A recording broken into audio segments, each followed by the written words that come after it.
Most people believe time is an objective force that controls their lives. They think their past is fixed, their present is limited by circumstances, and their future depends on external events that have not yet happened. Yet when we examine human experience closely, we discover something remarkable. What affects us most is not time itself, but our perception of time. The mind does not experience life as a clock does. A clock measures minutes and hours, but the mind measures meaning, emotion, and attention. Consider how a single memory from years ago can instantly change your mood today. An event that happened a decade earlier can still make someone smile, feel inspired, or even become emotional. Physically, that event no longer exists. It is gone. Yet within the mind, it remains active and influential. The body can react to a remembered experience almost as if it is happening in the present moment. Your heart rate can change, your emotions can shift, and your entire state of mind can transform because of something that exists only in consciousness. Now consider the opposite. Think about a future event you are worried about. Perhaps it has not happened and may never happen, yet the anticipation alone can create stress, anxiety, and tension. Again, the event is not present.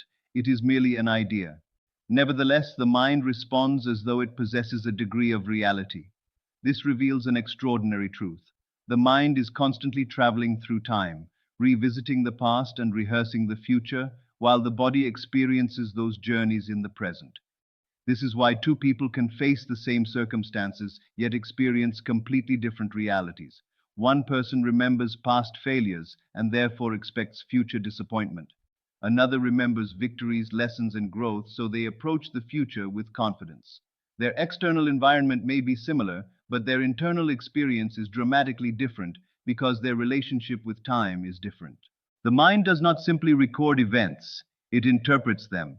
It gives them emotional weight and significance. A memory is not powerful because it happened. It is powerful because of the meaning attached to it. Likewise, an imagined future gains influence not because it is real, but because the mind accepts it emotionally. In this sense, psychological time often becomes more important than chronological time. Think about a dream you once had. Before it became reality, it existed only in your imagination. Yet the more vividly you imagined it, the more real it began to feel. Your actions started changing. Your decisions became aligned with that vision. Your attention moved toward opportunities that supported it. The imagined future gradually influenced your present behavior. This understanding forms the foundation of a powerful mental principle. If the mind can be affected by memories and future expectations, then the quality of those memories and expectations matters enormously. Most people unconsciously revisit moments of disappointment and project those disappointments into the future. They mentally relive limitations so often that those limitations begin shaping their identity. Imagine reversing that process. Imagine deliberately constructing an inner experience that supports the life you desire. Imagine mentally occupying a state where success, achievement, fulfillment, or abundance feels familiar rather than distant. The purpose is not to escape reality, but to transform the way you relate to it. When you understand that time is largely a psychological experience, you stop treating your desired future as something permanently separated from you. You begin recognizing that consciousness can bring distant possibilities into immediate experience. The mind can feel tomorrow today. It can experience completion before physical evidence appears. And when that feeling becomes natural, your perspective changes. You no longer live as someone endlessly waiting for life to begin. You start living from a deeper conviction that the possibilities you seek are already taking shape within you. The future stops feeling like a faraway destination and begins feeling like a reality moving closer with every thought, every assumption, and every moment of conscious awareness. That is the hidden power of understanding time, not merely as something measured by clocks, but as something experienced and shaped within the mind itself. Most people spend their lives standing on one side of a mental bridge, looking across at the things they desire. They see success, abundance, recognition, happiness, or achievement as destinations somewhere in the distance. Because these goals appear far away, they constantly think about how to reach them. They wonder when the opportunity will arrive, what circumstances must change, and how much time it will take before they can finally experience what they want. Yet this approach often keeps the mind trapped in a state of wanting rather than having. The principle of assuming the desire is already completed invites a completely different way of thinking. Instead of mentally placing your dream in the future, you place yourself beyond its fulfillment. You stop viewing the desired outcome as something that needs to happen and begin viewing it as something that has already happened. This shift may appear simple, but it changes the entire psychological foundation from which you think, feel, and act. Consider the difference between wanting something and having something. When you want something, your attention is focused on its absence. You become aware of the gap between your current condition and your desired condition. Every thought reminds you that the goal has not yet been achieved. Every effort can unintentionally reinforce the feeling that what you seek remains out of reach.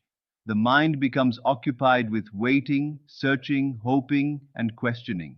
When you assume the desire is already completed, that gap begins to disappear. The mind is no longer occupied with obtaining the result because psychologically the result already exists. You are not attempting to create a future event. You are accepting a completed experience. This acceptance generates a feeling of certainty that is entirely different from hope.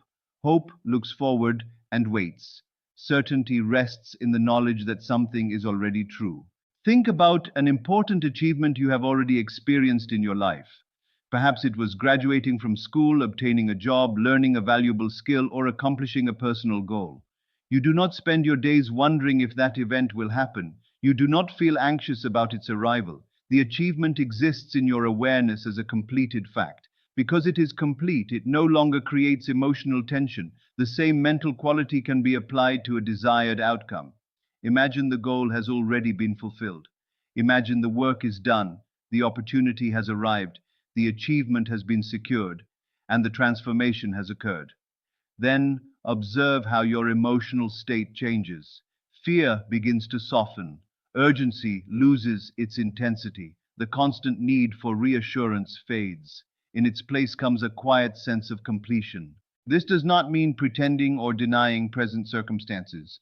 It means choosing to identify with the version of yourself that already possesses the desired experience. Your focus shifts from asking, "How can I get it?" to asking, "How would I think if it were already mine?"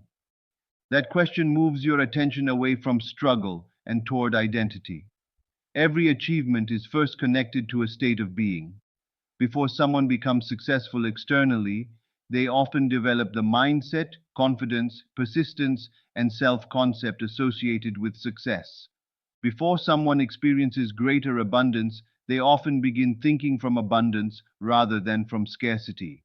The completed desire carries with it a completed identity. As you repeatedly assume the desire is already completed, you begin aligning your thoughts, reactions, and decisions with that identity.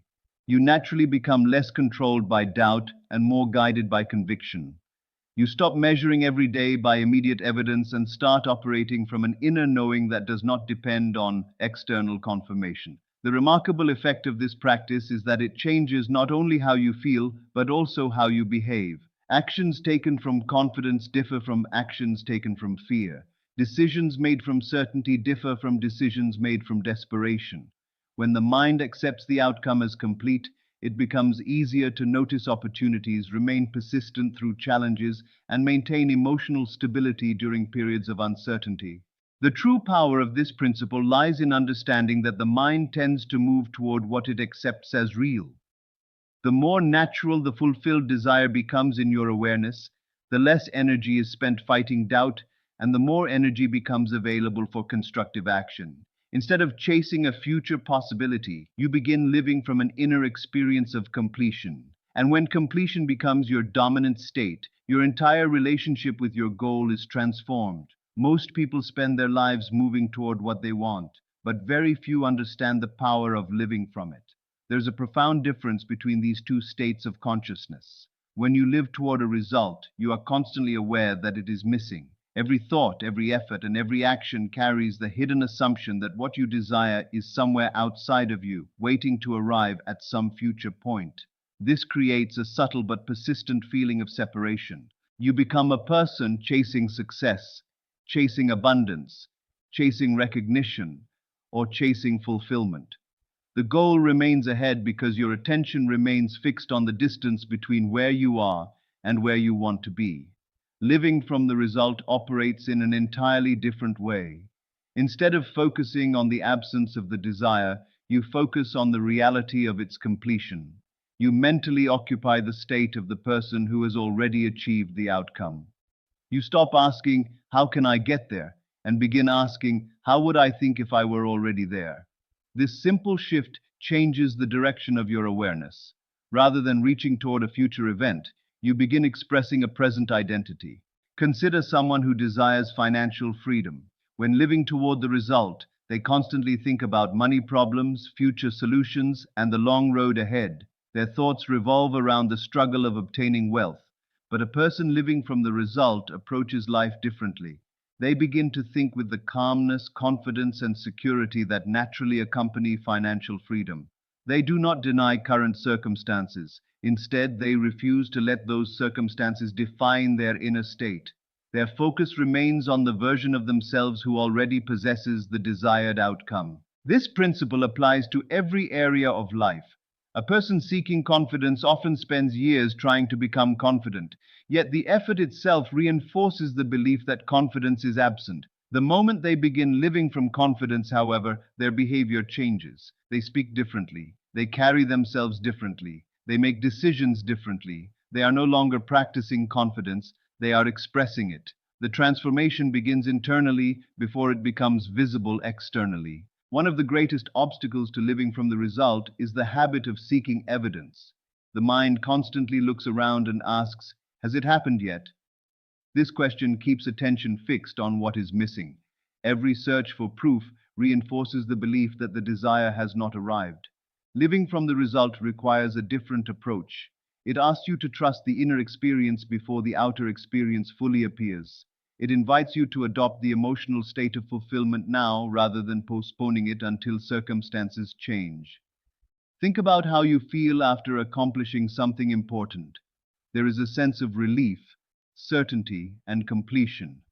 The struggle disappears because the objective has already been achieved. Living from the result means cultivating that feeling in advance. It means allowing yourself to experience the emotional reality of success before physical evidence confirms it. This is not pretending. It is a deliberate exercise in identity transformation.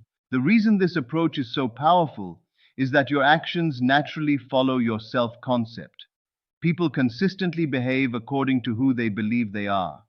When you identify as someone striving for success, your behavior reflects striving. When you identify as someone who is successful, your behavior begins reflecting success.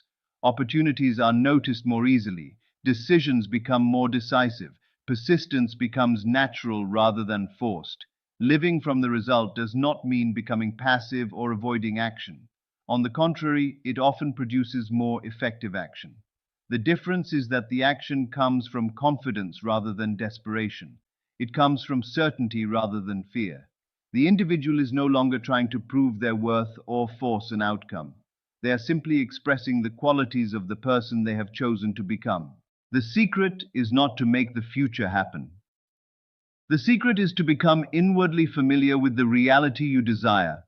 When you consistently think, feel, and respond from the end result, the distance between who you are and who you wish to be begins to disappear. And as that distance disappears, life starts reflecting a new pattern. What once seemed far away begins to feel natural, and what feels natural eventually becomes reality.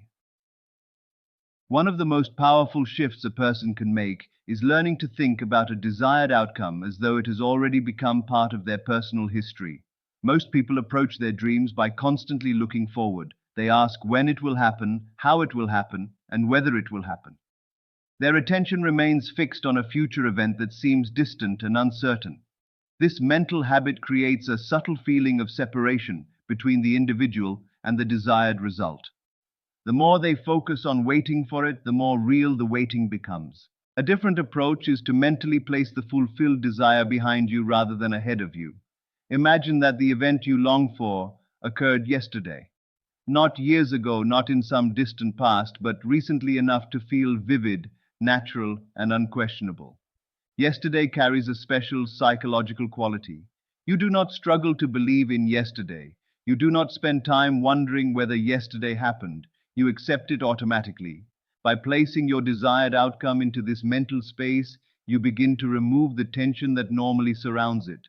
Consider how you react to a genuine memory. When you remember something that happened yesterday, there is no effort involved. You simply know it occurred. There is no longing attached to it because it is already part of your experience. The emotional energy of seeking disappears. In its place comes a feeling of completion. This is the essence of retrospective thinking. Instead of mentally reaching toward an outcome, you mentally remember it. This method changes your inner conversation. Rather than saying, I hope I get the opportunity, you begin to feel as though the opportunity has already arrived. Rather than wondering whether success is possible, you relate to success as a recent experience. The focus shifts from anticipation to remembrance. This may seem like a small difference, but psychologically, it creates a profound transformation. When people constantly anticipate, they often generate anxiety. Anticipation can be accompanied by doubt, fear, and uncertainty. The mind begins searching for evidence and reassurance. It becomes obsessed with signs and external confirmation. However, remembrance carries a different emotional tone. Memories do not require proof, they are accepted internally. When you mentally remember your fulfilled desire, even as an imaginative exercise, you create a state of certainty that anticipation rarely produces. Another important aspect of retrospective thinking is that it influences identity. If you truly felt that your desired outcome happened yesterday, your behavior today would naturally change. You would think differently, speak differently, and carry yourself differently. The person who remembers achieving a goal is not emotionally identical to the person still hoping for it. The memory creates confidence, it creates calmness, it creates a sense of normality. This is why the practice is not about escaping reality or pretending. It is about training the mind to become familiar with the emotional state of fulfillment. Every achievement first becomes real within consciousness before it becomes a lived experience. The more familiar you become with the feeling of already having received, the less energy you spend dwelling in lack and uncertainty. Over time, this way of thinking begins to reshape your perception of the world. Opportunities become easier to recognize because your attention is no longer dominated by fear. Decisions become clearer because they are made from confidence rather than desperation. Actions become more effective because they arise from the assumption that success is natural rather than unlikely. The true power of retrospective thinking lies in its ability to collapse psychological distance. What once felt far away begins to feel close. What once felt uncertain begins to feel familiar. And what once appeared to belong to the future starts to feel like a reality that has already entered your life. In that moment, the mind stops living in expectation and starts living in quiet conviction, and that conviction becomes the foundation for lasting transformation. One of the most overlooked truths in personal transformation is that emotions are not merely reactions to events. They are signals that tell the mind what is real and important. Many people believe that achieving a goal is what creates the feeling of success, relief, gratitude, or fulfillment. They spend years chasing an outcome, assuming that once it arrives, the emotional experience will finally appear. Yet the deeper principle is that the emotional state often comes first. The feeling of completion is not simply the reward at the end of the journey. It is the psychological foundation upon which the journey is built. When a person constantly thinks about what they lack, their emotions reflect that lack. They may feel anxious, impatient, frustrated, or doubtful. Even when they are imagining success, they are often imagining it from the perspective of someone who does not yet have it. Their focus remains on the absence of the desire rather than its fulfillment. As a result, their emotional state continues to reinforce the belief that the goal is distant and unattainable. Consider the difference between wanting something and having something. The emotional experience of wanting is tension. It is accompanied by questions, uncertainty, and longing. The emotional experience of having is entirely different. It is marked by ease, confidence, gratitude, and calm. There is no struggle in possession. There is no desperate search for proof. There is simply an acceptance that the desired outcome is already part of one's reality. This is why the feeling of completion is so powerful. When you mentally accept that your desire has already been fulfilled, you begin to experience emotions that correspond with achievement rather than pursuit. You feel relief because the struggle is over. You feel gratitude because the blessing has already been received. You feel confidence because there is nothing left to prove. These emotions communicate a powerful message to the subconscious mind. The goal is no longer a possibility. It is an accepted fact. The subconscious responds far more strongly to feeling than to words. You can repeat positive statements all day long, but if those statements are accompanied by fear and doubt, the emotional message will dominate. Emotion gives energy and conviction to thought. It transforms an idea from a simple mental image into a lived psychological experience. The mind remembers feelings more deeply than it remembers facts, which is why emotionally charged memories remain vivid for years, while ordinary events are quickly forgotten. Think about a major success you have experienced in the past. What makes that memory feel real is not merely the event itself, but the emotion attached to it. The excitement, pride, relief, or joy created a lasting impression. In the same way, when you imagine your desired outcome and allow yourself to genuinely feel the satisfaction of its completion, you create a powerful internal experience that begins influencing your beliefs, decisions, and actions. And a person who feels complete approaches life differently from a person who feels incomplete. The complete person is less desperate for validation. They are less controlled by fear of failure. They are more willing to take action because their identity is no longer tied to proving their worth. Their actions emerge from confidence rather than insecurity. Opportunities that once seemed intimidating become manageable because the emotional foundation has changed. This does not mean pretending or forcing artificial excitement. The feeling of completion is often quiet. It is not dramatic. It resembles the peaceful certainty you feel about something that has already happened. There is no need to convince yourself repeatedly. There is simply a calm recognition that the desired reality is already accepted within your consciousness. When this emotional state becomes familiar, your relationship with time changes. You stop measuring every day for evidence. You stop asking when the outcome will arrive. Instead, you begin living from a sense of fulfillment. The emotional struggle dissolves, and in its place emerges a stable inner conviction. That conviction influences how you think, how you speak, how you act, and how you respond to challenges. Ultimately, emotions seal the assumption because they transform imagination into experience. The moment you genuinely feel the relief, gratitude, and satisfaction of already having what you desire, you stop relating to it as a distant dream. It becomes a present reality within you. And once the mind accepts completion, it begins organizing your perception, choices, and behavior around that accepted truth. That is why the feeling of completion is not a small part of transformation. It is the force that gives life to the entire process.